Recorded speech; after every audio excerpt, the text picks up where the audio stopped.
Well, on to bigger and better things. If you have not heard, recently, like within the last hour or two, it has been announced that the Acolyte 2 is dead in the water. They are not renewing the series for a season 2, which will not come to a big surprise to a lot of the fans of Star Wars. There was a lot of pushback for the Acolyte and the director Leslie Headland from interviews and the way the series flowed and certain things within the series. If you come to think of it, I didn't care for the series. There were a couple of things that I did like. I like the way they in episode 5 when they had everybody fighting. That was really cool. And even though I don't think it should be canon, I thought the way when they bled the lightsaber at the end, it was cool visual effect, just like when the witches started turning to smoke. But I mean, that I like the visual effect as a visual effect. I don't think it should have been in Star Wars. Like I said before, the lightsaber bleeding should take some time, not just like a second. You get angry and all of a sudden it's bled. And the witches, the Jedi, they turn into ghosts and they disappear. But I mean, the witches disappear and start possessing people. I don't know. Anyway, they're not going to have a season 2. And I was reading an article from Variety.com, and I wanted to share it with you real quick. So it says the Acolyte is dead. Star Wars series won't return for season 2. And there's Amanda Listenberg. The Acolyte will not return for season 2. Lucasfilm has elected not to continue with the Star Wars Disney Plus series following its first season, which depicted the rise of the Sith roughly 100 years before the events of Star Wars The Phantom Menace. The news comes at once as a shock. Really now? Really as a shock? Given how much of season 1 finale ended on a cliffhanger and teased several plot lines for a season 2. Well, so did Obi-Wan Kenobi, and so did the Book of Boba Fett.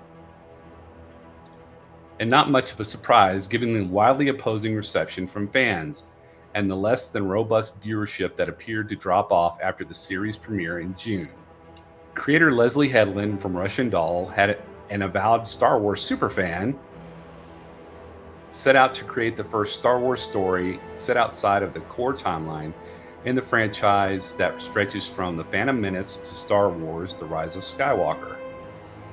The show followed twins Osha and May, both played by Amanda Listenberg, who were separated as children and led to believe the other had been killed. Some critics and fans loved how the show challenged the traditional perception of the Jedi as infallible and wholly virtuous, as embodied by the emotionally self-serving choices made by Jedi Master Soul, Lee Jung-jae, who is responsible for removing Osha from her family and causing her separation from her sister. Other fans, however, felt that these creative choices were antithetical to the good versus evil nature of Star Wars storytelling and strongly objected to the show's expansion of the mythology of the Force. The Acolyte was also review-bombed, an insidious practice most often employed as a form of digital protest against inclusive casts centered around actors of color and LGBTQ characters like Osha and May's mother, played by Jodie Turner-Smith and Margarita LaViva. The 2017 film Star Wars The Last Jedi was an early recipient of that kind of trolling. Despite these objections, The Acolyte also captured a great deal of positive reaction, especially surrounding the reveal that Manny Jacinto, the Good Place, first introduced as May's hapless sidekick Comir, was really the masked Sith warrior commanding May to assassinate the Jedi responsible for separating her from Osha. A scene in which Jacinto disrobes along a rocky coastline as a tactic to seduce Osha to the dark side garnered a great deal of attention, spawning legions of thirst posts on social media. Other cast members included Carrie-Anne Moss, Rebecca Henderson, Charlie Burnett, Daphne Keane, Dean Charles Chapman, and Jonas Sutomo.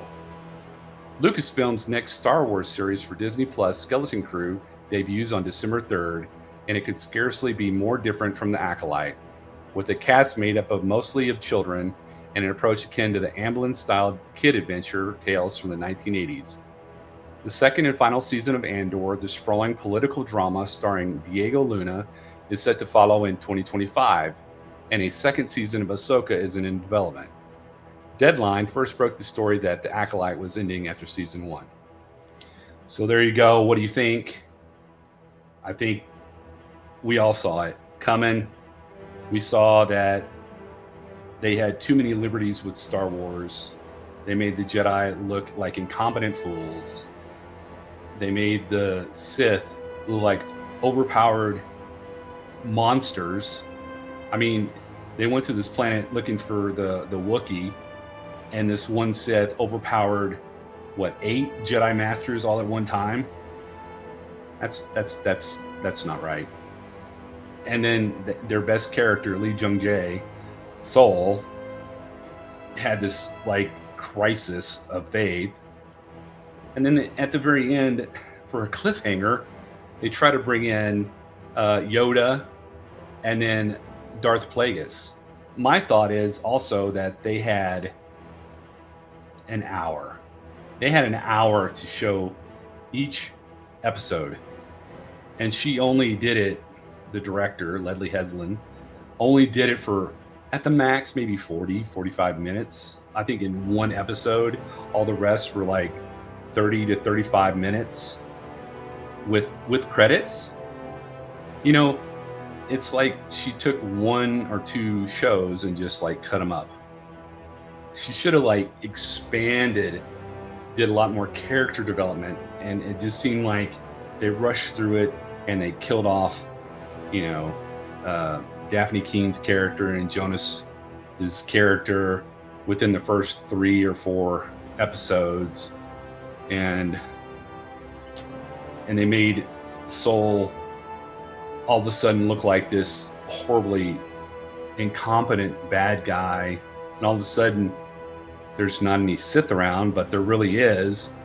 This whole messing up of the timeline with the Phantom Menace. Oh, there haven't been any Sith seen in 1,000 years, but you were there, even though you weren't supposed to be. You weren't supposed to be there. You're not. Your race doesn't live that long, and they're probably going to make most of this canon. So, the bleeding of the lightsaber, that doesn't sit well with me. And like I said, the part where they say they haven't seen the Sith in over 1,000 years, but you have Vanessa Rowe trying to hide it or cover it, or if their intention at the very end of the series was for her to talk to Yoda, then Yoda knew about it, and he's the one who sat there in the council during the Phantom Menace saying, "Oh yeah, there haven't been any Sith around for 1,000 years." So that would make Yoda a liar. They just tried to destroy the Jedi. It seemed like Leslie Headland was there to totally destroy the Sith, make the good guys seem bad, and made the bad guys seem good. When Star Wars came out when I was little, I'm going to say this. When Star Wars came out when I was little, you knew that Darth Vader and the Stormtroopers were evil. They were the bad guys. Even though you liked them, they were cool. But Darth Vader came out and he scared me. He was scary. I'd never seen a bad guy like that before. And you knew Luke was good. And you knew Han Solo was there and he was, following the good guys. Princess Leia was good. Obi-Wan Kenobi, he was good. And they were doing the right thing. And Darth Vader was there with Grand Moff Tarkin, and they're coming to destroy everything that's good. Alderaan. Take Alderaan, for example. They blew up Alderaan. It was a planet without any weapons. They were peaceful. And they were there to destroy goodness. Now, in these episodes that they have today, they try to make the bad look good. You know, oh, there's extenuating circumstances. You know, he has whips on his back. You know, but let people be responsible for their actions and make it to where the good is good, the bad is bad, and there's a conflict between them. Don't try to like twist it all the time. I mean, there can be a conflict, like with Anakin. Anakin had that conflict. He thought what he was doing was a good thing, but he turns bad, and you can tell it. In Revenge of the Sith, his eyes turn yellow, and he's killing, and he's got this huge conflict. The Acolyte, I don't. I'm glad it's gone. I'm glad it's gone. On to bigger and better things like the Skeleton Crew, and maybe they'll come up with a good Darth Plagueis series, which would be fantastic. I would really like to watch that with somebody who knew something about Darth Plagueis, not somebody who's never heard of Star Wars before and is put in the role to show us who Darth Plagueis is. That's my opinion. If you like the Acolyte, I'm glad. I watched all of it. If they would have had a season 2, I probably would have watched it too and came on here and talked about it. But for me, I don't like it. But for you, if you liked it, hey, we can disagree, but we can still get along. But if you like this video, subscribe, give me a thumbs up, ring that bell notification. And if you like the video a lot, check out this video. May the Force be with you always.